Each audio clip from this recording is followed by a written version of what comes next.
안녕하세요. 미주 지역의 강연이 오늘 첫 시작인데요. 법륜 스님 얘기 들어보면 소수자에 대한 보호에 대해서 말씀을 하시는데, 법륜 스님도 맨날 큰 도시만 가고 왜 작은 도시는 안 오느냐고. 그래서 제가 그럼 한 100군데 계획을 잡아가지고 한 100일 동안 하루에 한 군데씩 다녀야 되겠다, 이렇게 해서 생각하고 몇 년을 실천을 못했어요. 그러다가 올 가을에 한번 해보겠다고 계획을 잡았는데, 유럽에 계시는 분들이 아니 미국 교민만 교민이냐고 이렇게 문제 제기를 해서 미주 100강 준비를 하다가 세계 100강 이렇게 방향을 바꿔서 지난 한 달간 유럽의 각 도시를 순회하면서 교민들을 만나서 또 유학생들 만나서 대화도 하고 애완도 듣고 한 달을 보냈습니다. 여러분들은 어떤지 모르겠어요. 저는 뭐 특별히 인생은 이렇게 살아야 된다라고 전할 메시지는 없습니다. 지 좋을 대로 살면 된다 이렇게 생각하기 때문에 인생에 정답은 없다 이런 말이 있지 않습니까? 다만 어떻게 살면 지금보다는 조금 더 행복하게 살 수 있다, 지금보다는 조금 더 자유롭게 살 수 있다 하는 거는 우리가 길을 찾을 수 있을 것 같아요. 근데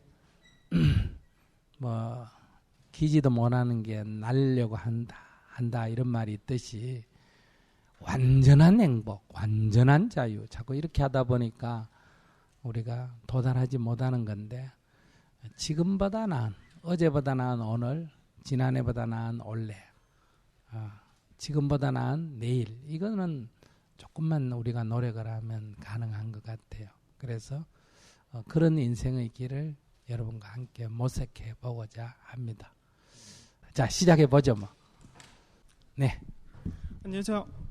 법륜 스님 강의 들으면서 깨달은 게 많고 그래서 훨씬 행복해지고 기부도 시작하고 돕기도 시작하고 그러는데, 그냥 네.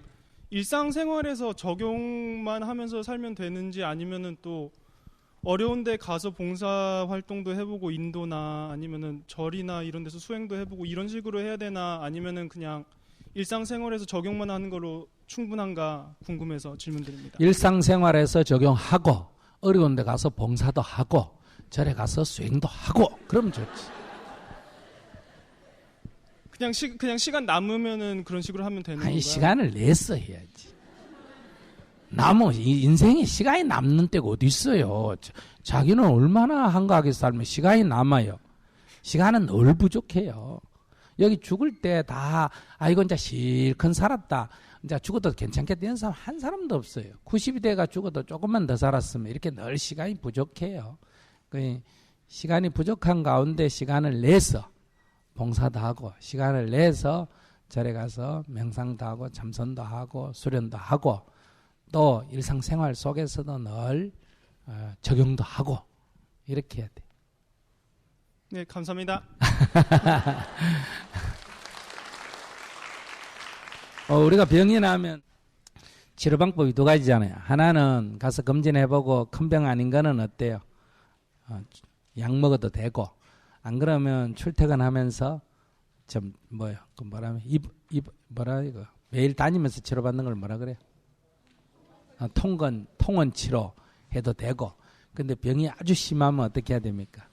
입원 치료해야 되지 않습니까? 그죠? 그런 것처럼 아예 절에 들어와가지고 일주일, 한 달 이렇게 입원 치료하듯이 집중적으로 수련하는 게 필요합니다.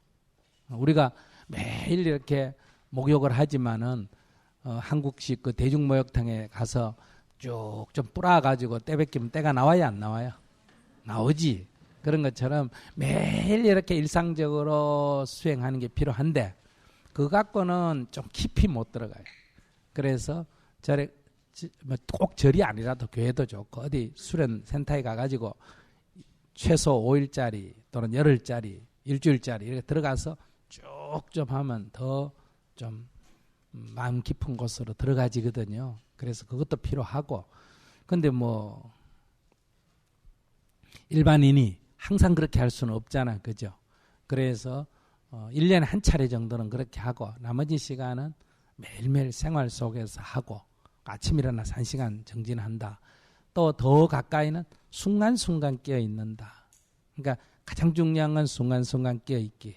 순간에 깨어있지 못하더라도 하루에 한 번은 정진시간을 정해서 정기적으로 하기. 그 다음에 1년에 한 번 내지 2번은 한 5일 정도 또는 필요하면 열흘 정도 들어가서 집중적으로 하기. 그렇게 하면 조금 더 깊이 들어가고 일상적으로 유지되고 또 깊이 들어가고 유지되고 이렇게 할 수 있어요. 네, 다음 분. 네. 안녕하세요. 저는 서울에 있는데 아들네 집에 왔거든요. 네네.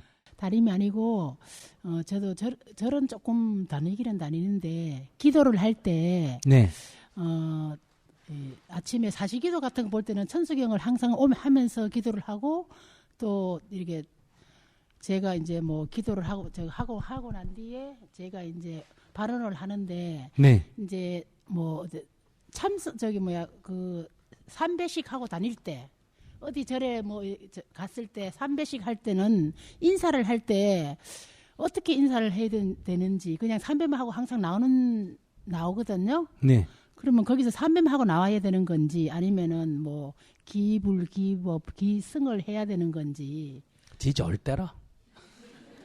인사니까. 인사는 포옹을 해도 좋고 엎드려 절을 해도 좋고 악수를 해도 좋고 뭐 헬로 해도 좋고 땡큐 해도 좋고 뭐 인사는 인사니까 자기 좋을 대로 하면 돼요. 그러면 삼배만 하고 다녀도 되나요? 좋을 대로 하면 된다니까.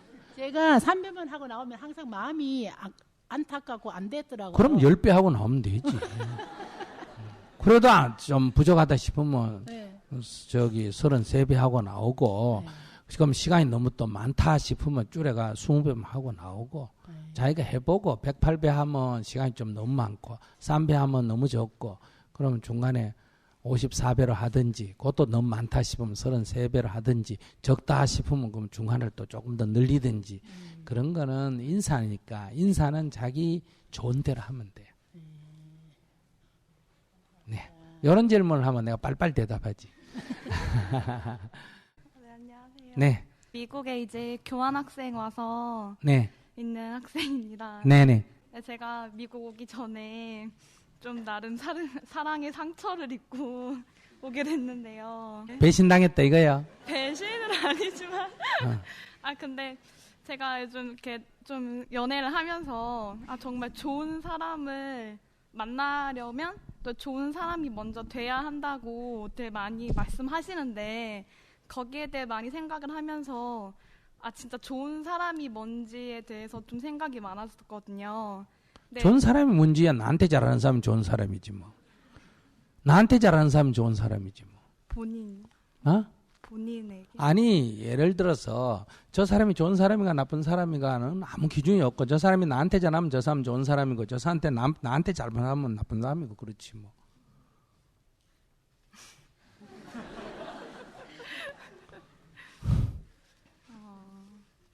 그럼 만약 이렇게 잘해주고 착하게 대해주면 그게 그 사람한테 좋은 사람이 되는 거예요? 아니 그러니까 좋은 사람 나쁜 사람이 없다 이 얘기야. 자기가 좋아하면 좋은 사람이고 자기가 싫어하면 나쁜 사람이고 그런 거. 사람은 사람일 뿐이야. 내가 좋은 사람 찾는다는 건 나한테 잘해주기를 바라는 사람을 찾는다 이 얘기야. 제가 좋은 사람이 되고 싶어서. 내가 좋은 사람 되고 싶다고? 네, 그럼 그 좋은 사람에 대한 정의를 뭐라고 내려야 될까요? 없어.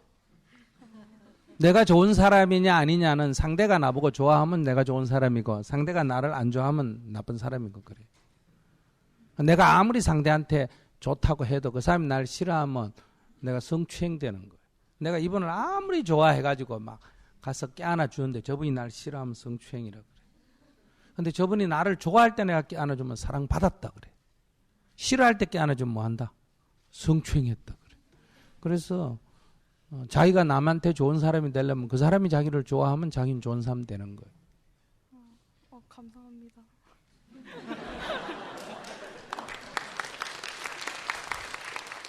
결론적으로는 좋은 사람 나쁜 사람 없다.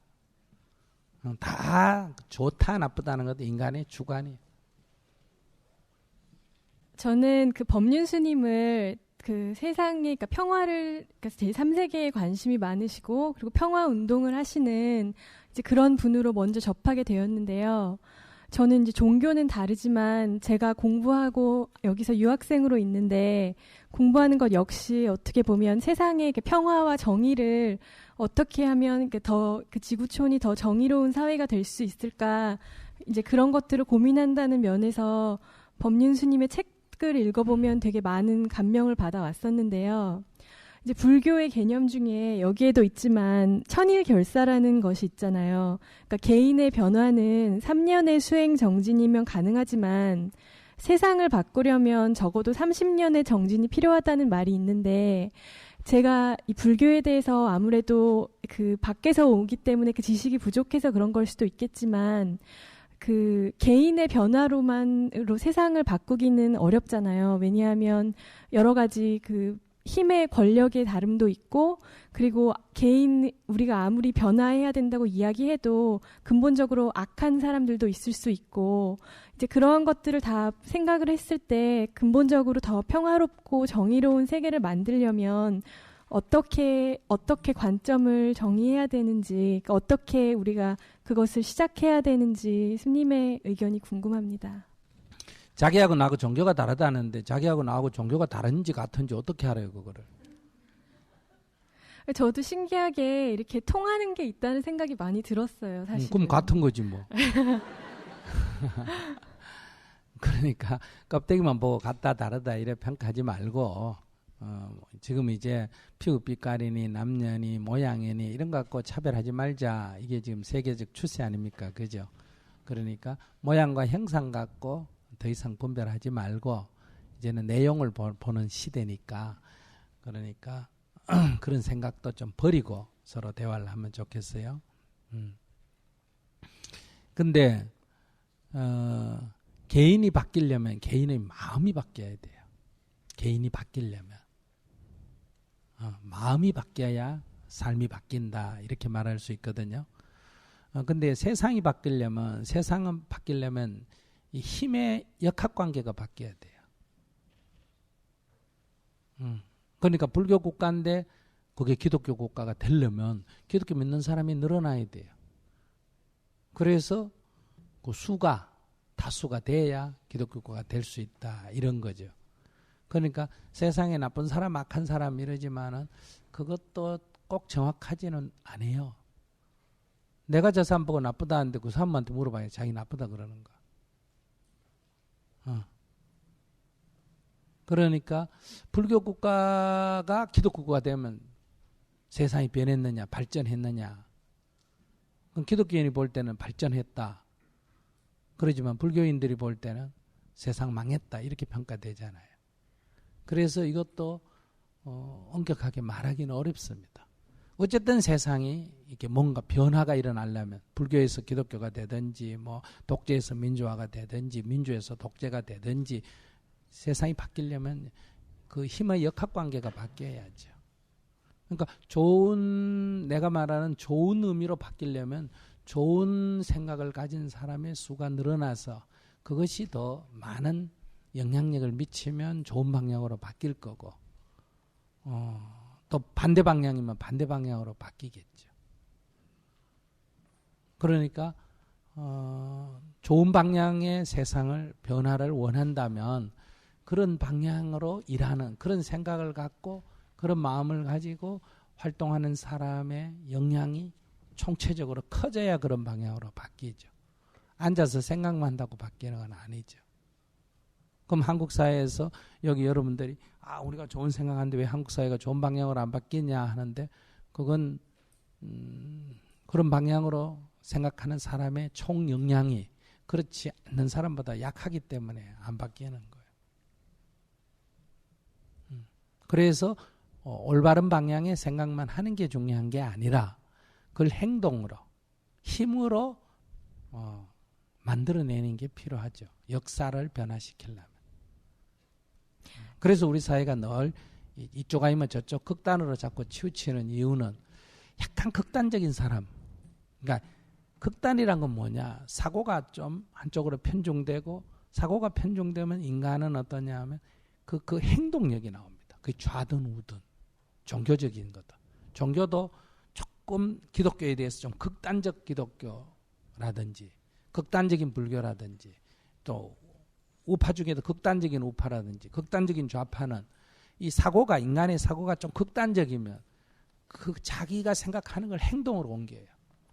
그런데 이 중도의 합리적인 사람들은 이렇게 신사 이렇게 얘기해 보면 참 이렇게 합리적이고 좋은 사람들은 행동을 잘 안 해요. 그렇기 때문에 늘 세상이 보통은 보면 이쪽과 저쪽으로 치우치죠. 그래서 세상에 실질적으로 세상을 끌고 가는 사람은 극단적인 사람이 세상을 끌고 갈 때가 더 많아요. 극단적인 사람이나 극단적인 집단이. 그건 왜냐하면 힘의 논리로 움직이기 때문에. 그래서 세상이 이게 좀 더 아름다운 세상이 되려면 합리적 사고를 갖는 사람, 열린 자세를 갖는 사람이 그것을 행동으로 옮겨줘야 된다는 거예요. 그런 세상을 만들기 위해서 돈도 보시하고 시간도 내가 봉사도 하고 행동도 해줘야 되는데 이런 사람은 남한테 욕 얻어먹는 걸 싫어하거든요. 비난받기를 싫어한단 말이에요. 그래서 주로 보면 중간에서 어영부영하죠. 그래서 보면 오른쪽으로 치우쳤을 때 그게 조금 극단을 가면 거기에 대해서 중간에 있는 사람들이 반대 운동을 하면 중간에 있는 사람이 다음에 주도권을 잡을 텐데 중간에 있는 사람은 비판만 하고 어영부영하고 행동을 안 하니까 왼쪽에 있는 사람들이 극단적으로 여기 대응을 하거든요. 그러면 이제 시간이 흐르면 중간에 있는 사람들이 이제 왼쪽이 중심이 돼가 글로 지지하면 이제 정권이 일로 바뀌거나 사회가 일로 바뀌죠. 또 그게 또 극단적으로 흐르면 중간에 있는 사람이 또 떨어져가 또 비판을 하는데 행동을 잘 안 하니까 또 오른쪽에 있는 사람들이 또 행동을 하게 되고 그래서 늘 이렇게 좀 치우치죠. 우리 사회에서도 보세요. 좌극단이든 우극단이든 이런 사람들은 굉장히 행동이 세잖아요. 기독교도 보수 사람들은 막 성교고 뭐고 행동이 굉장히 세잖아요. 돈도 많이 내고 막 행동도 하고 그러니까 늘 거기 세력화되죠. 그런데 이 다수 사람들은 이렇게 행동을 안 하죠. 한마디로 말하면 실천을 안 한다는 거예요. 그래서 우리가 얘기하는 꿈꾸는 그런 세상이 늘 잘 안 오죠. 그래서 이제 가장 중요한 것은 합리적인 사람들이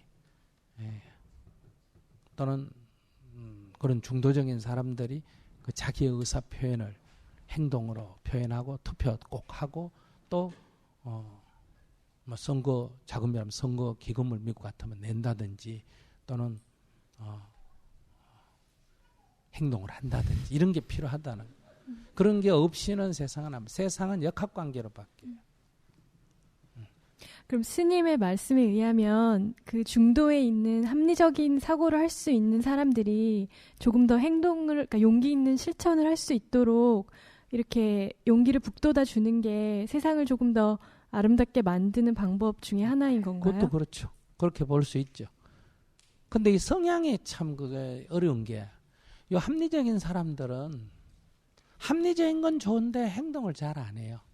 극단적인 사람은 굉장히 배타적이고 문제인데 그 사람들은 자기 심연대로 행동을 해요. 그래서 연애할 때도 약간 편집증 있는 사람이 죽기 살기로 따라다니고 막 하거든요. 근데 그 연애는 잘 되는데 해놓으면 또 골치 아파요. 나중에 떨어지질 않아요. 이게 서로 합의해서 헤어지든지 뭐 이런 게 잘 안 돼요. 그래서 인간은 다 장단점이 있다 이렇게 볼 수 있어요. 그래서 그게 꼭 나쁘다 좋다 할 수 없고 그러니까 인간의 사유의 이게 유형을 분석하면 그러니까 예를 들면 극우든 극좌든 뭐 종교적인 극단이든 다 극단은 심리적으로는 편집증 증상이 있습니다. 편집증 뭐 하나가 딱 거기 쏠리는 증상이 있다는 거죠. 그게 기독교를 그 사람이 기독교를 믿으면 막 극단적 기독교인이 되고 그 사람이 처음부터 불교에 입문하면 극단적 불교인이 되고 그 사람이 공산주의 되면 극단적 공산주의가 되고 그 사람들이 우파가 되면 막 극단적 우파가 되고 이런 사유 이게 심리적인 그런 문제가 있어요. 그래서 극과 극은 통한다 이런 말이 있잖아요. 그러니까 제가 느꼈을 때 스님께서 말씀하시는 것과 제가 이렇게 많이 공감하고 통했던 이유가 네. 비록 어떤 배경은 달라도 이렇게 합리적인 것들에 이렇게 호소하시는 부분이 제가 많이 공감이 됐던 것 같아요. 근데 그렇다면 스님의 가르침이 그런 극단에 있는 극좌든 극우든 어떤 그런 편집증적인 자세를 가지고 세상을 살아가는 사람들에게는 어떤 메시지가 될 수 있는지가 그 사람들도 타겟으로 하고 있는지 궁금합니다. 우리가 개인적으로 보면 그 사람들의 삶이 뭐 우리가 좀 비판적으로 볼 수 있죠. 그러나 역사 속에서는 비판할 수가 없어요. 역사 속에서는 역사란 것은 힘의 논리로 움직이지 선악의 개념으로 움직이는 건 아니거든요.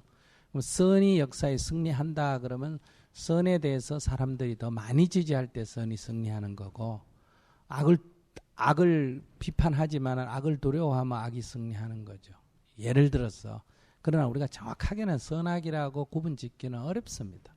선악이라는 것은 인간의 주관이기 때문에 우리가 이제 제가 말씀드리고 싶은 것은 이제 이 열린 세계, 그러니까 옛날에는 기독교인만 서로 살았다, 불교인만 살았다, 또는 한국 사람만 살았다, 뭐 황인종만 살았다, 이런 좁은 데서 폐쇄적으로 살아갈 때는 자기만이 옳다는 생각을 갖기가 쉬워요. 왜냐하면 다른 경험이 없으니까. 오늘날 세계는 열린 공간이잖아요. 다양한 인종이 서로 섞여 살고, 다양한 민족이 섞여 살고, 다양한 종교가 서로 섞여서 있는 그런 상태란 말이에요. 이런 상태에서는 극단적인 사고를 하면 사회가 유지되기가 좀 어려워요. 그러니까 이 분쟁이, 갈등이 막 바깥으로도 크게 패갈려서도 일어나지만은 가정 안에까지도 일어나는, 그러니까 곳곳에 사람의 삶이 균열이 일어나는 거죠. 그래서 이제 소위 자기와 다른 것을 인정하고 이해하는 이 자세가 있어야 우리가 공존해 나갈 수가 있다. 즉 다름이 갈등의 원인이 되는 게 아니라 다름이 오히려 다양성으로 풍요로움을 나타낼 수도 있겠다. 이제 이런 관점에서 합리적인 사고를 갖는 사람들이 좀 사회적 실천을 할 필요가 있다고 저는 좀 말씀드리고 싶네요. 그러니까 자꾸 이렇게 우리 지금 한국 사회에서 뭐 여러 가지 문제가 있을 때 테이블에 앉아서 얘기하면 대부분 다 공감합니다. 예를 들면 지금 여당 국회의원들이 다 여당 편만 들은 줄 아세요? 개인적으로 만나고 얘기해보면 다 비판적이에요. 그럼 야당 국회의원들은 다 반대만 하는 줄 아세요? 개인적으로 만나보면 다 합리적인 생각을 가지고 있어요. 그런데 항상 거기에 소수의 극단적인 주장에 목소리가 크고 거기 휩쓸려 가죠. 다수의 합리적인 사람들이 목소리가 작고 행동을 잘 안 하고 눈치 보고 이러죠. 그래서 우리가 여론조사상은 항상 중도가 많죠. 근데 실제의 이 사회적인 역량으로 볼 때는 중도는 숫자만 많지. 그러니까 아무 행동 안 하고 그냥 네 의에 느끼나 이래 말하면 많은데 실제로 행동하는 것에서는 늘 뒤로 빠지기 때문에 그 여론조사하고 실제하고는 일치가 잘 안 되는 편이다. 이래도 볼 수가 있습니다.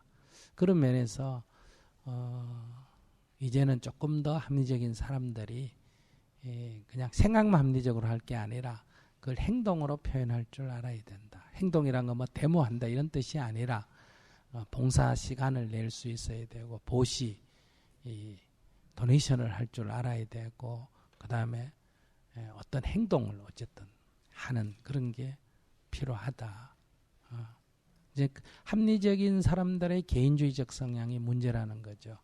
합리주의적이면서 약간의 공동체적 사고를 가져줘야 되는데 그런 사람이 개인주의적 성향일 때는 역사의 변화에는 큰 힘이 안 되는 것 같아요.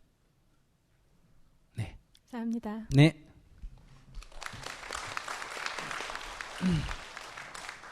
네, 저는 석가탄신일엔 절에를 가고 또 크리스마스 때는 성당도 가고 그렇게 하거든요. 네. 근데 특히 또 미국에 오게 되니까 주변에서 종교를 꼭 가져야 된다. 특히 또 미국이라는 데로 오니까 교회를 꼭 가야 된다. 만나는 사람마다 그렇게 얘기를 하더라고요. 근데 저는 아직 이렇게 마음이 어떤 종교를 갖고 뭔가 어디 한 군데 이렇게 집중하게 한 마음이 준비가 안 된 것 같고 또 아직은 필요성을 많이 못 느끼고 있어요. 네네. 근데 꼭 종교를 가져야만 되는 건지 어떤 특정한 종교를 갖고 있어야만 되는 건지. 그거를 종교인한테 물어보면 뭐라고 대답하겠어? 아이고, 뻔한 답을 그거를 질문을 해요. 내가 의사한테 갔는데 네. 의사가 당신 저기 운동 부족이야. 운동 좀 해. 그래. 그래서 무슨 운동 할까요? 그래서 축구 선수한테 물었어. 제가 운동 부족인데 무슨 운동하면 좋겠어요? 그럼 축구 선수 뭐라 그러겠어? 축구하라 그러지. 농구 선수한테 물어봐. 조깅하는 사람한테 물어봐. 배드민턴 하는 사람한테 물어봐. 그러면 자기가 뭐라 그러겠어? 이 사람들 하나하나 가르쳐주지. 왜 이 사람은 이렇게 말하고 저 사람은 저렇게 말하고 사람 머리 아프게 하나.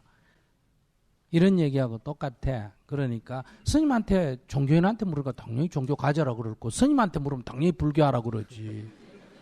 그걸 뭘 말이라고 물어. 그러니까 그 이제 객관적으로 얘기하면 종교를 가지든지 종교를 안 가지든지 종교 중에 무슨 종교를 가지든지 그거는 개인의 자유요. 종교의 자유는 종교 가운데 어떤 종교를 가지는 것만 종교의 자유가 아니고 종교를 갖고 종교를 안 갖고도 자유로운 게 뭐다? 종교의 자유다.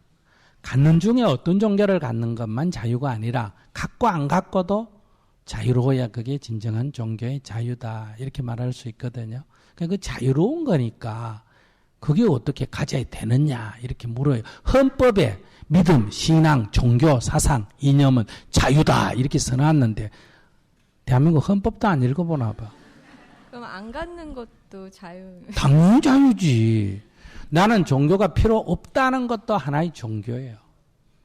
나는 부처님을 믿는다 이것도 종교고 하나님을 믿는다 이것도 종교고 나는 종교가 필요 없다는 것도 그 사람의 믿음에 속하기 때문에 그것도 크게 보면 종교라고 말할 수 있어요. 굳이 말한다면. 그래서 그거는 문제가 안 돼요. 자기 원하는 대로 하시면 돼요. 그럼 뭐를 위해서 종교를 가져야 된다고 하는 걸까요, 사람들은?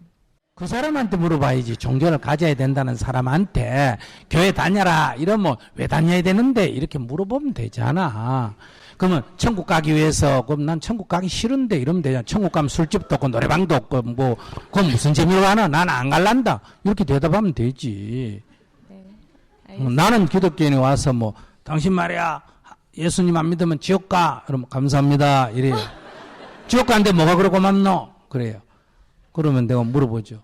천국은 좋은 데야 나쁜 데요? 좋은 데래. 좋은 데니까 살기 좋은 데면 남한테 부탁할 일 없겠네요. 그러니까 그렇지. 그래요. 남한테 부탁할 일 없으면 내가 봐야 할 일 없겠네. 지옥은 나쁜 데요? 그렇지.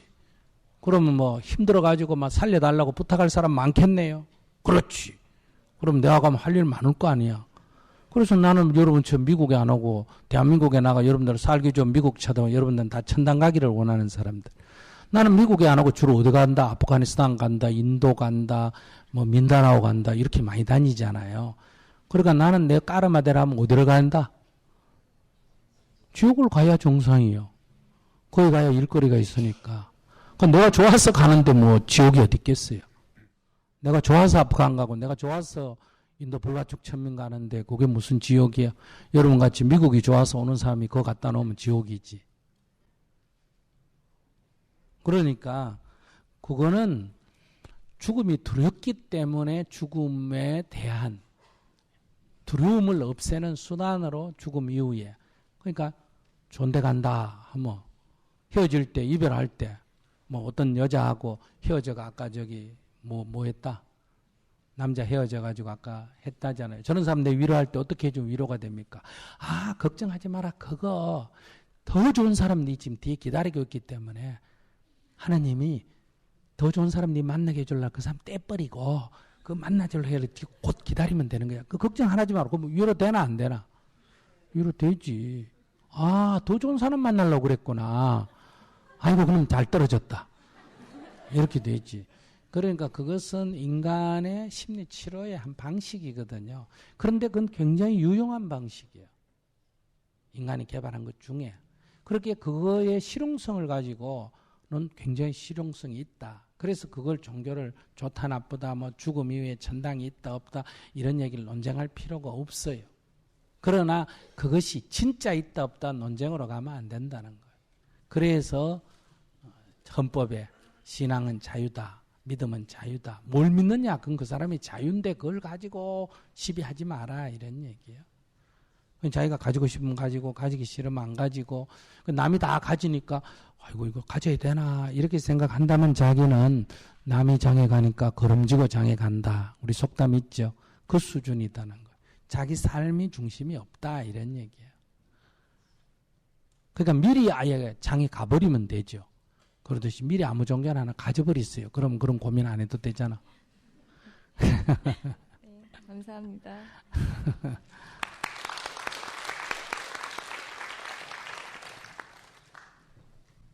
네. 안녕하세요. 저는 비즈니스 스쿨에 다니고 있는데요. 네. 그러다 보니까는 요즘 가장 큰 화두 중에 하나가 리더십입니다. 네. 제가 생각하는 리더십은 선천적인 부분이 굉장히 커요.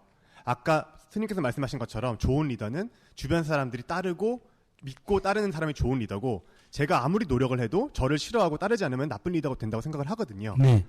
그런데 주변을 보면은 이제 서점을 가면은 리더십 책들이 너무 많고 그리고 학교에서는 리더십 수업이 너무 많고 리더십에 관련해서 시험을 보고 성적을 매겨요. 그래서 보면은 제가 생각하는 것과 생각이 다른 사람들이 되게 많은 것 같은데 네. 스님께서 보시는 리더십은 무엇이며 그것은 후천적으로 습득이 가능한 건지 여쭤보고 싶습니다.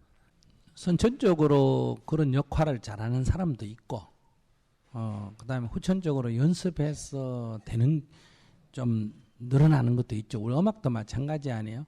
똑같이 음악을 배우는데 저 같은 사람은 아무리 가르쳐도 어때요? 이 높낮이가 없어져 버리고 그런 사람도 있고 또 한 번 딱 듣고 어때요? 바로 노래하는 사람이 있거든.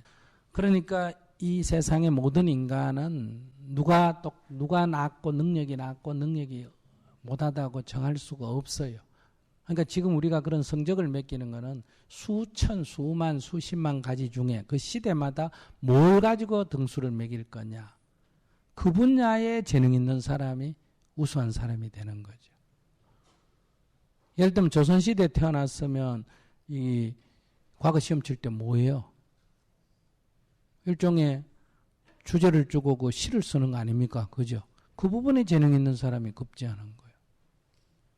딴 재능 뭐 소용없어요. 예를 들면 야구공을 잘 던진다. 이런 거는 뭐 골프 잘 친다. 저거는 천하 쓸모가 없는 거예요. 저건 사냥꾼이나 되는데 쓸모가 있을까? 노래 잘 부른다. 이런 건 뭐 광대나 되는데 쓸모가 있을까? 아무 쓸모가 없거든요. 그래서 우리가 인간은 어떤 사람이 재능이 있다, 재능이 없다 이렇게는 말할 수가 없다. 다만 뭘 기준으로 했을 때 그 품목에 있어서 재능 있는 사람, 재능 없는 사람 이렇게 나눌 수가 있겠죠. 근데 이제 여러 사람을 이렇게 일종의 뭐랄까 관리한다 그럴까 그런 분야에 재능이 있는 사람, 재능이 없는 사람 이게 첫째 있을 수가 있어요. 그 분야에. 그러니까 우리가 보면 자기는 개인적으로 일을 굉장히 잘하는데 사람을 관리 전혀 못하는 사람이 있어요. 개인은 열심히 하는데. 그 다음에 사람들한테 시켜놓으면 이렇게 막 사람들 일도 시키고 우하고 이렇게 잘 때리고 노는데 지는 아무 능력이 없는 사람이 있어요. 할 줄 아무것도 모르는 사람이 있는데 그런 것처럼 이제 그것도 하나의 그 사람의 그 분야의 재능이다. 그러니까 선천적으로 그런 재능이 있는 사람이 있다. 이렇게 말할 수 있고 두 번째 음악을 내가 아무리 못해도 어때요? 계속 연습을 많이 하면 어때요? 아주 탁월한 사람은 안 돼도 중간은 할 수 있어요? 없어요? 할 수 있겠죠. 그러니까 훈련을 받으면 될 수가 있는 두 가지 요소가 다 있어요. 그럼 공부 열심히 하겠습니다. 감사합니다. 네.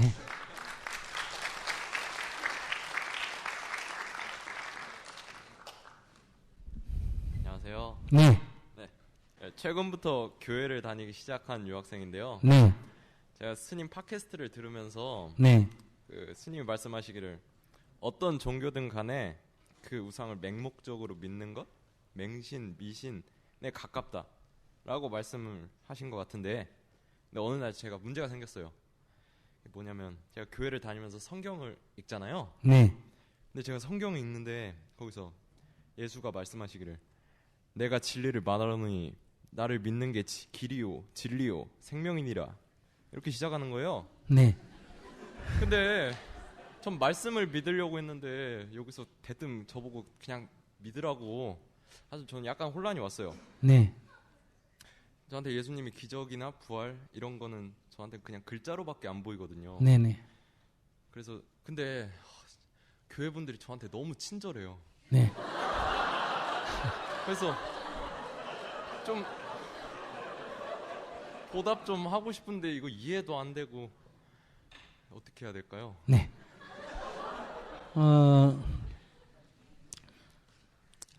안 믿어지는 거를 억지로 믿을 필요는 없어요. 믿음이라는 거는 이제 억지로 믿는다고 믿어지는 게 아니에요. 그러니까 믿음이라는 거는 무의식의 문제거든요. 마음의 문제잖아요. 믿음이라는 건 마음의 문제고 마음은 무의식으로부터 올라오는 거예요. 그러니까 믿음은 무의식에서 받아들여줘야 돼요. 근데 의식에서 이해가 돼도 무의식에서 잘 안 받아들이는데 의식에서 이해도 안 되는 걸 무의식에서 받아들이라고 하면 이건 불가능한 거예요. 그래서 겉으로는 다 믿는다고 얘기해도 속으로는 자기도 안 믿어요. 그래서 어릴 때부터 그러니까 무의식적 작용이니까 어릴 때 다닌 아이들은 그러니까 이해가 되고 안 되고의 관계없이 믿어지는 거예요. 의식이 안 믿으려고 그래도 오히려 무의식이 믿어요.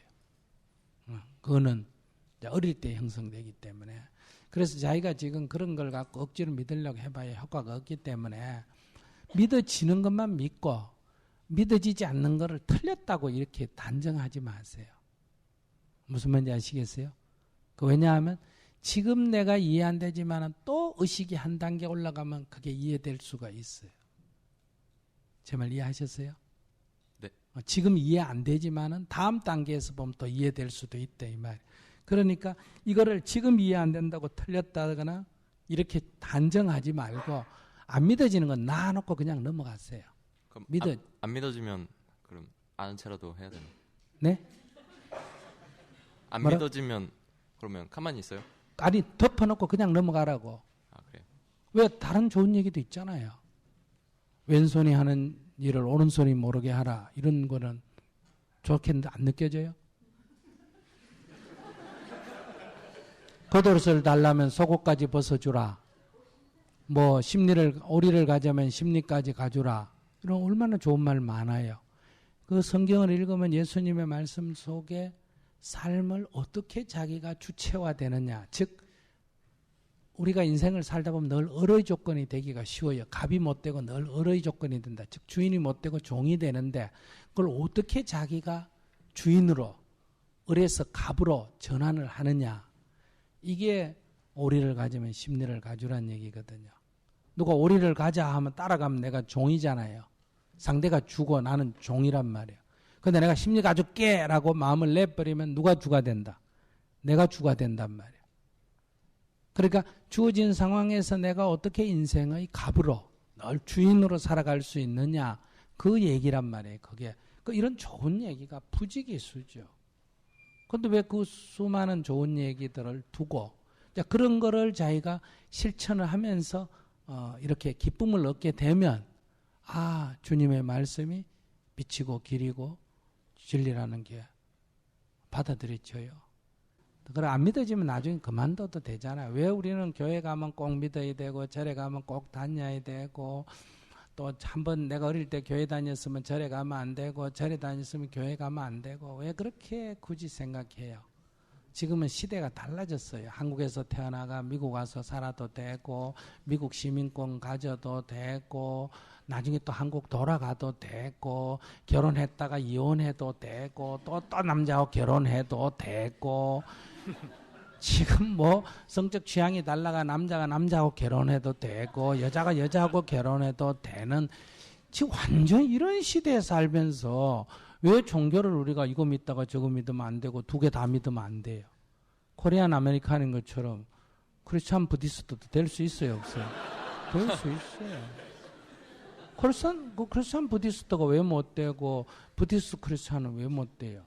코리안 아메리칸 될 수 있는데. 그러니까 그런 경직된 사고를 벗어 그게 마치 자기 정체성을 버리는 거다. 이렇게 이해하시면 안 돼요. 크리스천은 된다.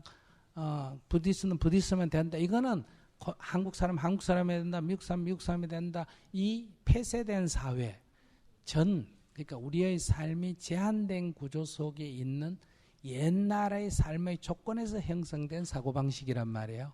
이제 이게 무너져서 개방됐잖아. 그죠? 개방된 사회에서는 이제 다시 또 이 열린 사회에서의 합리적 사고를 다시 우리가 해야 돼요. 이게 이제 보편성이라는 거예요. 그러나 우리의 유산은 특수성에서 기반하고 있고 우리의 지향점은 보편성으로 나아가야 되니까 이게 지금 우리 현실 속에서 상충되고 있는 거예요. 그러니까 어른들은 더 자기 자라난 특수성에 더 국집을 많이 하고 젊은 사람들은 보편성을 더 한 발 나가죠. 젊은 사람은 진보적이고 뭐 늙은 사람은 보수적이다. 꼭 이렇게 말할 거는 아니에요. 삶의 환경이 다르기 때문에. 그래서 우리는 이 다른 사람들 특수성 뭐 무슬림인이라든지 이런 특수성 북한 사람이라 이런 특수성이거든요. 다른 경험을 별로 못 해본 사람이니까 그런 것은 우리가 주로 이해하려 그래야 되고 그러니까 그런 특수성이 더 강조돼야 될 사람은 우리가 이해해야 되고 우리는 가능하면 보편적인 관점 하에서 우리의 사고를 좀 더 자유롭게 해나가야 된다. 그래서 예수님이 그럼 그것만 딱 읽으면 부정적이지 모르지만은 예수님의 가르침 자체는 굉장히 열린 가르침이에요. 그래서 그 열린 가르침을 종합해서 길이다 진리다 이런 말을 한 거지 예수 개인을 말한 거는 아니에요. 그러면 이제 우리가 유대교 같으면 구원이 누구에게만 있습니까? 유대인에게만 있잖아요. 그죠? 그래서 유대인을 뭐다? 선민이라 그러죠. 하나님으로부터 선택받은 민족이다. 그러니까 유대인만 구원을 받고 이방인은 구원을 못 받는 거예요. 유대교는. 그런데 예수님은 이방인에게도 구원이 있다. 이렇게 말했단 말이에요. 그럼 이건 열린 자세 아니에요. 그럼 당시의 유대인으로서는 이거 완전히 청천벽력 같은 소리예요. 그렇게 이렇게 열린 자세이기 때문에 바로 진리의 길이다. 진리가 너희를 자유케 하리라 이런 말씀을 한 거거든요. 그러니까 오늘날 교회에서 행해지고 있는 기독교, 불교에서 절에서 행해지고 있는 불교는 부처님의 본래 가르침, 예수님의 본래 가르침은 거의 한 1, 2% 정도 있고 다 이 토속적인 신앙. 불교 같으면 많은 불교지만 힌두교의 신앙의 형태, 크리스찬이라 하지만은 유대의 신앙 형태를 사실은 가지고 있기 때문에 지금 젊은이가 자꾸 모순을 느끼는 거예요. 절에 가도 젊은이들이 이상하다, 불교가 왜 이러냐 이러는데 그거는 이제 하나의 종교 형태를 띠고 있기 때문에 그러지 성인들은 그렇게 가르친 건 아니에요.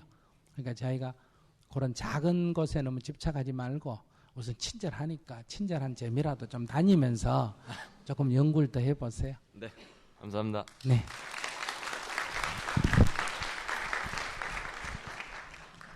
안녕하세요. 저는 로봇을 만들고 연구하고 있는 학생인데요. 네.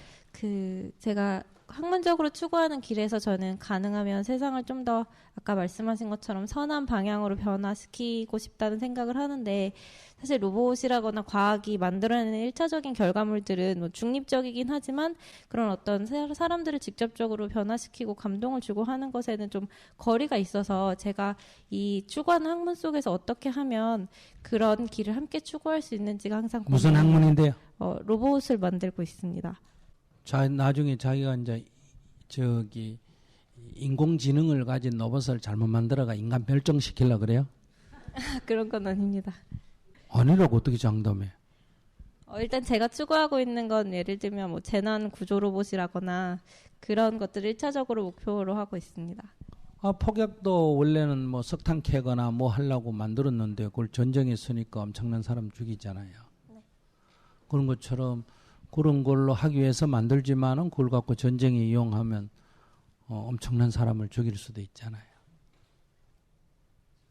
네. 그럼 그에 대한 책임도 같이 져야지 뭐. 아니 그걸 자기 얘기하세요. 그러니까 자기가 하는 일은 자기는 선한 의지를 갖고 있기 때문에 자기는 아무 죄가 없다 이래 말할 수는 인간이 없다는 거예요. 아니요, 그런 질문을 드리는 건 아니고요. 그러니까 제가 만들어내는 결과들과 함께 좀 그것이 긍정적으로 쓰일 수 있는 방향을 같이 이렇게 전달하고 싶으면 어떻게 해야 되는지가 좀 더 고민인 것 같습니다. 그 좀 질문이 막연한데 조금 더 구체적으로 자기 고민을 얘기해봐요. 예를 들어서 이제 예전에 뭐 원자력을 연구하시는 분들이었다고 한다면 네. 이제 그 분들이 그 학문을 추구하시고 결과물을 만들어냈을 때 이제 원자폭탄을 생각하셨던 건 아니니까 네. 이제 그런데 이제 그분들은 정말 순수하게 과학을 좋아하시는 마음으로 그 공부를 하고 있었던 것인데 네네. 그 과정에서 이거는 폭탄을 만들면 안 된다라고 함께 그렇게 예측하시고 하실 수 있었던 것도 아니고 네. 이제 근데 정말 그냥 순수하게 과학을 좋아하는 사람으로서 그것이 앞으로 전달되는 그 가치를 어떻게 하면 같이 생각해서 나아갈 수 있는지가 좀 더 그러니까 순수한 학문을 공부하는 사람들은 사실 그런 세상에 전달되는 것까지는 너무 거리가 멀어서 그 벽을 많이 느끼는 것 같거든요. 그래서 내가 과학을 연구하기 때문에 나는 순수하게 학문만 하지 그건 내가 모르겠다 이렇게 말하면 안 돼요. 그러니까 학문 자체는 순수하게 뭐 핵을 연구하든지 로봇을 연구하든지 안 그러면 뭐 줄기세포를 연구하든지 복제를 연구하든지 괜찮아요. 그러나 그것이 그러니까 인간의 삶을 유리하게 하는 경우도 있고 해치는 경우도 있을 거 아니겠어요. 그죠? 그러면 그것이 인간의 삶에 해치는 쪽으로 가는 것은 안 된다는 가치관을 함께 가지고 있어줘야 된다는 거예요. 과학자도. 그런 윤리관, 도덕관을 가지고 있어줘야 된다. 그래서 자기는 순수하게 학문을 연구했지만은 그 결과가 다른 사람에 의해서 달리 사용될 때는 거기에 대해서 반대하는 그런 자세를 가져줘야죠. 근데 막을 수는 없어요. 그걸 뭐 막을 수는 없죠. 왜냐하면 기술이란 건 누구나 다 이용할 수 있는 거 아니겠어요. 그러나 이제 그걸 연구한 사람들이 예를 든다면 뭐 옛날에 사로프 박사 같은 사람이 원자 그 폭탄 실험에 대해서 반대하듯이 그렇게 의사 표현을 하면 좋죠. 그런 행동을 해주면. 그래서 항상 그 가치관, 인간이 우리가 추구해야 할 선한 가치관을 아무리 과학자도 같이 가져줘야지. 나는 과학자이기 때문에 관계가 없다. 이래 말하면 안 된다는 거죠. 그러니까 자기가 학문적으로 연구하는 건 연구하고 그러나 자기도 동시에 인류의 한 사람으로서 인류의 보편적 가치관을 항상 함께 해줘야 된다. 이런 말씀밖에 드릴 수가 없는데. 감사합니다. 네.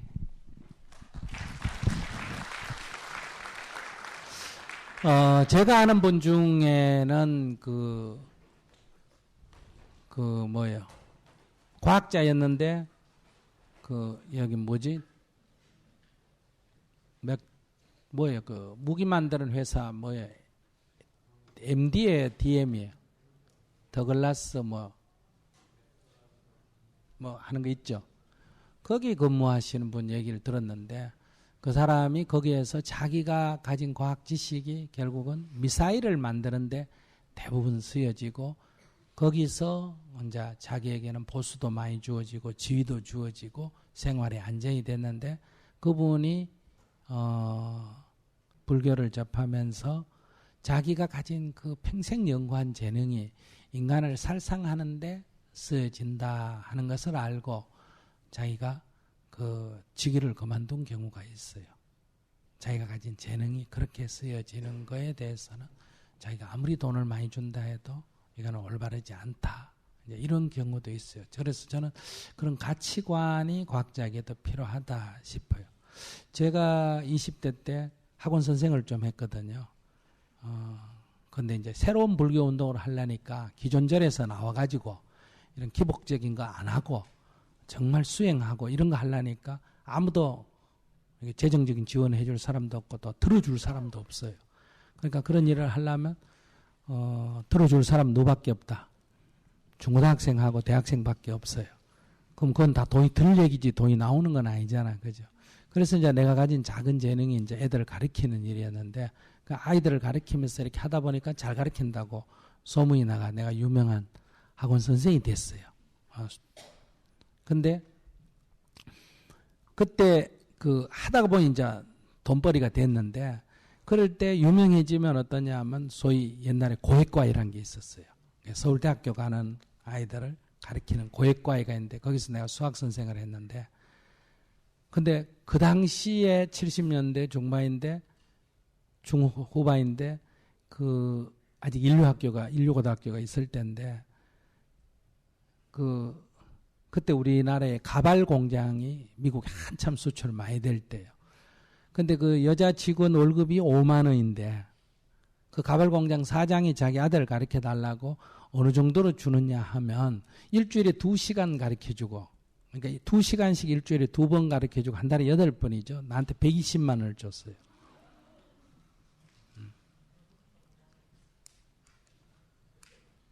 요즘 치면 얼마 받은 택 되나? 몇 천만 원 받은 택 되죠?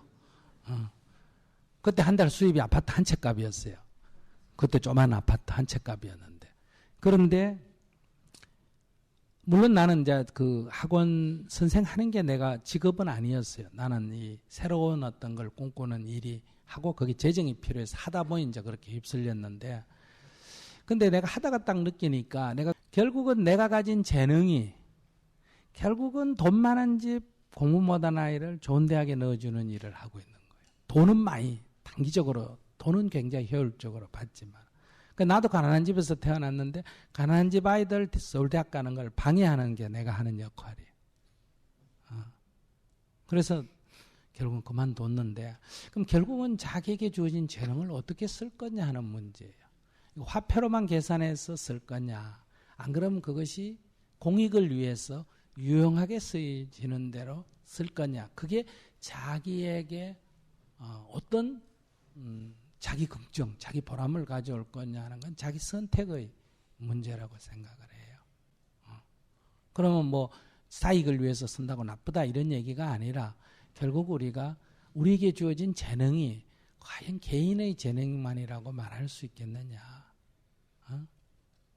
학교 다닐 때 내가 1등 했다 그러면 1등이라는 게 혼자 1등 할 수 있는 건 아니잖아요. 누가 2등 해주고 3등 해주니 내가 1등 했을 거 아니에요. 딴 애가 1등 했으면 내가 2등밖에 못 할 거 아니에요. 그러니까 이런 재능을 우리가 개인에게만 전적으로 개인에게 그 모든 그 사회적으로 주어진 수익을 개인이 다 가져도 된다고 말할 수 있을까? 저는 그런 의문이 참 많이 들었고 그래서 작은 재능이라도 이것을 공익적으로 사용하는 게 옳지 않느냐 이런 생각을 하게 되는데 막 그런 의식의 발상이 아마도 이렇게 뭐 무료 강연을 한다든지 또는 작은 수가 있는데도 간다든지 이런 것도 다 그런 문제 아니겠어요. 그러니까 어떻게 사느냐 하는 것은 개인의 문제예요. 그리고 우리가 어떤 삶을 사든 농사를 짓든 뭐 자기가 종교인이 되든 자기가 과학자가 되든 그거는 개인의 직업의 문제, 역할의 문제고 인간으로서 우리가 공동체 안에서 공동체의 이익을 위한다고 하는 인간의 윤리라 그럴까? 그 문제는 누구나 다 가져야지. 나는 과학을 연구하기 때문에 나는 내가 모르는 일이다. 이렇게는 말할 수 없지 않을까? 이렇게 생각을 해요. 네, 다음 분. 예, 안녕하세요, 스님. 저는 제 삶이나 아니면 제 그 일에 대해서 열정이나 도전 의식 같은 거 어떻게 좀 회복할 수 있는지에 대한 질문을 드리고 싶거든요. 제가 이번에 지금 첫 학기로 여기 학교에 오게 됐는데요. 제가 여기 오기 전에 저는 이제 한국에서 태어나서 계속 성장을 했고 그리고 그러고 난 뒤에 직장 생활을 좀 하다가 너무 직장 생활 회의를 느껴서 네덜란드로 넘어가서 이제 공부를 조금 하고 또 거기서 직장 생활을 네덜란드랑 런던에서 하면서 한 5년 반 정도 지내고 난 뒤에 좀 또 다른 도전을 하고 싶어서 지금 여기까지 이 자리에까지 오게 됐습니다. 근데 제가 처음 그런 유럽을 갔을 때 저의 마음가짐과 지금을 비교해 봤을 때 제 일에 대한 도전 의식이나 아니면 열정이나 아니면 제 삶의 그냥 전반적인 태도가 약간 너무 나태해지는 것 같아서 점점 그런 것들을 어떻게 회복하는 게 좋을지. 나태해지고 네. 하는 게 정상인데 그걸 뭐 어떻게 회복을 해요? 아니, 출가한 스님이 처음에 20대, 30대 때 출가할 때는 뭐 내일이라도 깨달을 것 같이 물불 안 가리고 하다가 10년, 20년 지나면 다 그냥 밥 먹고 앉아가 그냥 때우고 하루 지나고 때우고 하루 지나고 때우고 그러는 거예요. 결혼 생활도 처음에 연애할 때는 네 없으면 못 살고 내 없으면 못 살고 이러다가도 뭐 10년, 20년 살면 뭐 옆에 누워 있어도 관심도 없고 그러는 거예요. 인생이 그런 거예요. 그럼 그냥 자연스럽다고 생각을 하고 네. 받아들여야 네, 되는 자연스럽게 건가요? 생각하시고 나이가 들어가면 자연스러운 거고 그런데 나이가 드는데도 계속 어떤 연구에도 매진하고 더 관심 있고 이런 사람도 또 있죠. 스님들 중에도 100에 한 명이나 1000에 한 명은 막 그렇게 초심으로 그렇게 하는 사람도 있고 결혼 생활도 초심으로 그런 사람도 어쩌다가 있지. 어쩌다가 근데 자기가 어쩌다가 있는 그 사람에 속할 수준은 안 되는 것 같은데. 그러니까 네. 자기가 평범한 사람이라면 평범한 사람으로 볼 때는 보편적 수준이다. 나이가 들면 그렇게 돼 가는 거고 가끔 100에 한 명이나 1000에 한 명은 막 나이하고 관계없이 막 정열적이고 막 계속 연구하고 막 계속 도전하고 이런 사람이 있죠. 근데 그게 꼭 좋다 이래 말할 수는 없어요. 너무 늙어가 그러면 또 뭐 노욕이라 그러고 또 그렇게 비판하는 사람도 있어요. 점잖지 못하다 그러고 후배들 하기 좀 놔두지 뭘 그러냐 그러고 네. 그러니까 자기가 특수한 사람 1% 안에 드는 특수한 사람이라고 자기가 생각하면 그렇게 사시고 그냥 자기가 평범한 사람이라 할 때는 이게 늙어가는 정상이고 그냥 세상 사는 사람의 한 정상이라서 특별히 문제는 없다 이런 말씀 드리고 싶습니다. 네. 예, 알겠습니다. 네, 감사합니다. 안녕하십니까. 저는 컴퓨터 과학 공부하고 있고 앞으로 계속 연구하고 공부하는 걸 업으로 삼고 싶어하는 학생입니다. 근데 그러다 보니 이제 계속 제 스스로의 동기부여를 하고 열심히 살아야겠다는 생각을 갖게 되는데 그 과정에서 가끔씩 뭐 삶에 사람들이 왜 열심히 사는지 그리고 그런데 회의감이 좀 들었습니다. 근데 제 짧은 생각에는 사람들이 뭔가 스스로 어떤 더 갖고 싶은 것 아니면 어떤 욕심이라던가 그런 것 때문에 그런 열심히 산다 그런 것이 아닐까라고 생각을 했었는데 그렇게 생각하기에는 스스로가 좀 자괴감도 들고 그리고 사실 제가 존경하는 법륜 스님도 지금 세계 100회 강의를 하시면서 열심히 살고 계시는데 그게 욕심에 의한 것은 아니지 않을까 생각이 들었습니다. 그래서 사람들이 열심히 산다는 것에 어떤 가치를 두고 제가 계속 앞으로 노력하면 좋을지 좀 말씀을 여쭙고 싶습니다. 욕심인지 아닌지 내가 뭐가 되고 싶다 하는 게 욕심인지 아닌지는 그 뭐가 되고 싶다는 그 자체를 갖고 평가할 수가 없습니다. 그것이 안 됐을 때 괴로움은 욕심이에요.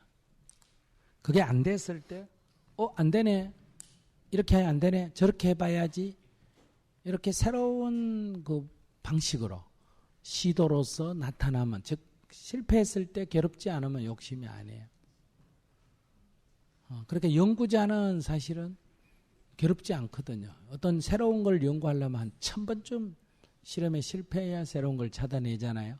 그럼 이렇게 해서 안 되면 저렇게 해보고 저렇게 해서 안 되면 이렇게 해보고 이렇게 계속 시도를 해보죠. 그게 괴로우면 어떻게 연구를 하겠어요. 그런데 이제 우리는 이런 문제를 해결하려면 애들 때 어린애에게 자전거를 배우려고 자전거 줘서 운동장에 타라 하면 이게 10번은 적어도 넘어져야 자전거를 탈 수 있게 가는데 애가 3번 딱 넘어지고는 앉아서 운다든지 자전거가 문제라든지 나는 자전거 소질이 없다든지 이랬을 때 좌절하고 절망하면 이거는 이 아이의 핵심은 욕심이라는 거예요. 10번 해야 될 걸 3번 만에 하려고 하는 욕심을 부리기 때문에 좌절이 온다는 거예요. 그러니까 우리가 실패한다고 좌절이 오는 건 아니에요. 실패는 성공의 어머니라잖아요. 실패를 해야 우리는 계속 새로운 시도를 하고 그래야 새로운 걸 발견할 수 있다는 거예요. 그러니까 공부를 여러분들이 하는데 궁금하고 또 새로운 이걸 공부하니까 또 저걸 알고 싶고 저걸 공부하니까 이걸 알고 싶고 또 이걸 아니까 또 저게 궁금하고 이러면 학문할 소질이 있는 거고 학문을 하면 되고 학문을 하면 수입이 있다더라. 돈을 번다더라. 이래가지고 억지로 하면 중노동이죠.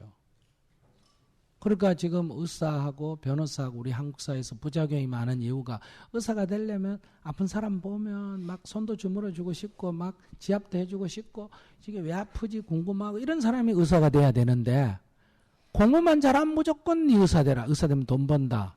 그리고 의사 돼가 돈을 더 벌려면 어떻게 해야 된다. 요즘은 그냥 아픈 사람 치료해주면 돈 못 벌어요. 성형을 해줘야 돈 벌지. 이런 식으로 빠지게 된다는 거예요. 왜냐하면 돈을 벌어야 되니까. 돈 버는 걸 목적으로 의사가 되는데 돈이 안 벌리면 벌기 위해서는 온갖 다른 수를 쓰잖아요. 변호사도 마찬가지예요. 법에 의해서 주어진 권리를 찾지 못하는 사람을 위해서 그 재능을 이용해서 그 사람들을 이렇게 보호해 줘야 되는데 돈 버는 게 변호사다. 이렇게 되니까 결국은 이 가난한 사람들, 이 부당한 사람들 이런 거 변호해줘봐야 돈이 돼야 안 돼요. 푼돈밖에 안 되잖아. 그럼 어떤 거에 돈이 벌립니까? 재벌 회사가 탈세한 거 이런 거 무마해줘야 어때요? 돈이 막 몇십억씩 왕창 들어올 거 아니에요. 그러면 이 왜 이런 문제 생기느냐? 다 돈을 잘 번다고 글로 부모가 보낸다는 거예요. 변호사야 돈 잘 번다. 의사야 돈 잘 번다.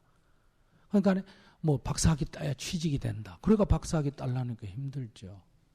그러니까 돈을 버는 거는 그냥 자기가 뭐 슈퍼마켓을 하든 뭘 하든 이러고 벌면 되고 학문을 하기 위해서 가야 된다는 거죠. 근데 내가 공부해보면 공부가 힘들고 재미없다 그럼 그만둬야 돼요. 억지로 하면 안 돼요. 억지로 해가 무슨 좋은 결과가 나오겠어요. 억지로 해가지고. 그리고 옛날에는 억지로 해도 괜찮았어요. 미국하고 한국하고 기술 격차가 한 30년, 50년 날 때는 여기서 막 어쨌든 따라 배워가지고 노트 뺏겨가 와가지고 한국에서 대학 가서 한 30년 써먹을 수 있었는데 지금은 이 지식이나 기술 격차가 한 3년, 5년 어떤 건 똑같아요. 여기서 박사학위 따가 가봐야 1, 2년도 그 있는 건 못 써먹어요. 자기가 새로 연구 안 하면. 그래서 뭐 가봐야 한국에서 별로 알아주지도 안 하고. 그럼 이거 엄청난 낭비예요 사실은. 그리고 실질적인 해결 능력이 없어요. 남 논문 뺏겨가 주다라가 이래가지고 인정받아고 온 것 같고 지금 발생하는 현안을 툭툭툭 해결할 능력이 없다는 거예요. 그래서 이제 여기서 공부를 하더라도 정말 관심 있고 정말 창조적이고 여기에서 가르치는 거를 기본으로 하고 새로운 걸 도입해서 계속 연구하는 그런 자세를 가져야 되지. 그걸 갖다가 계속 연구하는 걸 부담으로 느낀다. 옛날에 철밥통이 아니고 이제는 연구 안 하면 안 된다더라. 이런 생각을 하면 학자의 길을 가면 안 된다. 또 공무원의 길을 가려면 약간의 공공성이 있어야 돼요. 공무원이 뭐 철밥통이니까 공무원 되겠다. 이러면 복지부동이 된단 말이에요. 그러니까 약간의 공공성이 있어야 돼. 이 공무원이 되려면.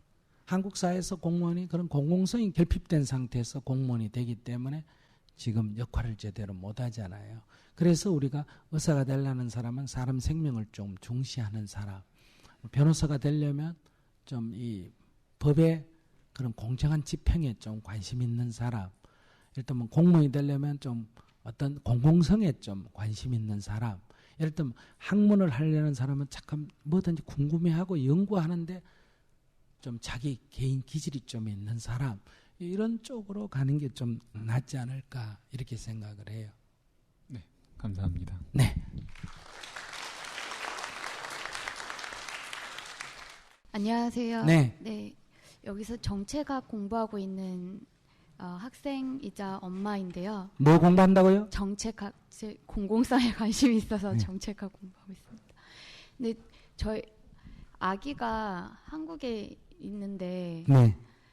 네, 너무 개인적인 질문이긴 한데 너무 보고 싶어서 이거를 머리로는 잘 제가 컨트롤할 수 없는 건 두고 내가 할 수 있는 거에 집중을 해야 된다고 생각하고 하는데 아이가 몇 살이에요?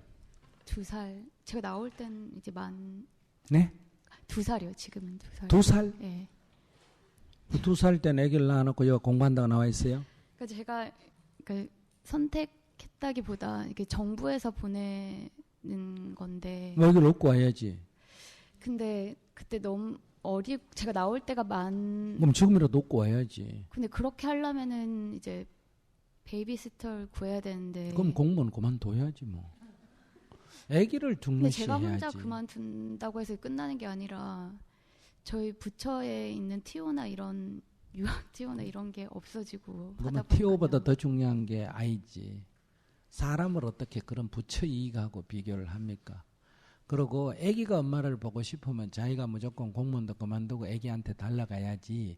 지가 아기가 보고 싶어서 아기를 데려온다. 그건 자기가 어린애 수준이지 뭐. 그렇죠. 엄마하고 애하고 바꾸지 숫자. 2살짜리가 엄마하고 지가 얘기하면 되겠네. 어떻게 엄마라는 존재는 내가 뭘 하고 싶어서 내가 아기를 보고 싶어서 그건 엄마가 아니지. 네. 아기가 엄마를 보고 싶다면 엄마는 모든 이익을 포기하고 아기를 위해서 자기를 희생해야 그게 엄마지. 네. 그러니까 자기는 엄마 수준이 안 되네. 그러면 아기가 그러니까 아기는 되게 잘 지내고 있는 것 같거든요. 근데 그러면은 제가 지금 보고 싶은 이 마음은 제가 그냥 참고 그렇게 해야 참는 게 아니지. 아기에게 자기가 역할을 했어요. 적어도 아기를 낳으면 3살까지 엄마가 키워야 돼요. 그래야 자기 아이라고 말할 수 있어요. 키운 사람이 엄마가 되는 거예요. 그렇죠. 그거는 왜냐하면 그 기른 자의 그 심리를 무의식의 세계를 그대로 다운받기 때문에 그렇기 때문에 자기가 안 키우면 자기 애가 아니지 뭐. 쉽게 얘기하면 할머니가 키우면 할머니 아이지. 그렇죠. 지금 그렇기 때문에 자기 자기 애 아니라도 된다. 이걸 이제 자기가 알아야 되는 거예요. 그리고 자기가 보고 싶어서 이렇게 몸부림친다. 그거는 엄마의 자세는 아니에요. 엄마는 항상 우리가 애를 낳아서 키울 때는 항상 아이에게 필요한 거를 우리가 도와줘야 되는 존재지. 내가 필요해서 애를 한다. 이거 자체는 이 생태계의 이 질서에 어긋나는 거예요. 어미닭이 뭐 병아리 보고 싶어서 어미닭이 병아리 품에 안는 줄 알아요? 병아리를 보호하기 위해서 어미닭이 병아리를 품는 거란 말이에요. 그러니까 자기는 그런 생각하면 안 돼요. 그러니까 자기가 보고 싶어서 어떻게 할 거냐 이런 생각을 하면 안 돼. 그러니까 아기가 잘 있으면 내가 공무원으로서 어쩔 수 없이 필요하다. 아기를 시어머니한테 맡겼던 친정어머니한테 맡기고 내가 여기 와 있다. 그럼 자기는 공부에 치중해서 하루라도 빨리 돌아가는 게 필요하고 2번째는 아기를 내가 제때 3살 때까지 내가 제대로 못 키웠으면 나중에 커서 아기가 엄마에 대해서나 아기가 약간 성장에 장애가 있을 때 그때 자기가 애가 왜 저러냐 이런 생각하면 안 되고 내가 어릴 때 제대로 못 돌봐서 저렇구나 하고 그걸 포용해 낼 수 있는 지금 준비를 미리 해야 된다. 그 자기가 지금 애를 1살짜리 2살짜리 떼놓고 자기가 애를 보고 싶어서 울고 불고 하는 거는 그건 자기가 어린애 수준이라는 얘기지. 그러니까 그 생각을 딱 끊고 돌아갈 수 있으면 바로 돌아가고 못 돌아갈 것 같으면 자기가 애기가 보고 싶어서 못 견뎌서 돌아가면 안 된다 이 말이에요. 그러니까 애기에게 정말 내가 엄마가 있어야 된다 해서 돌아가든지 안 그러면 자기가 애기에게 그런 희생까지 치르면서 자기가 여기 있기 때문에 더 지금 하는 일에 집중을 해줘야 된다. 전심전력으로. 감사합니다. 네. 행복은 앞에서 말씀드린 대로 자기 자신이 만드는 겁니다.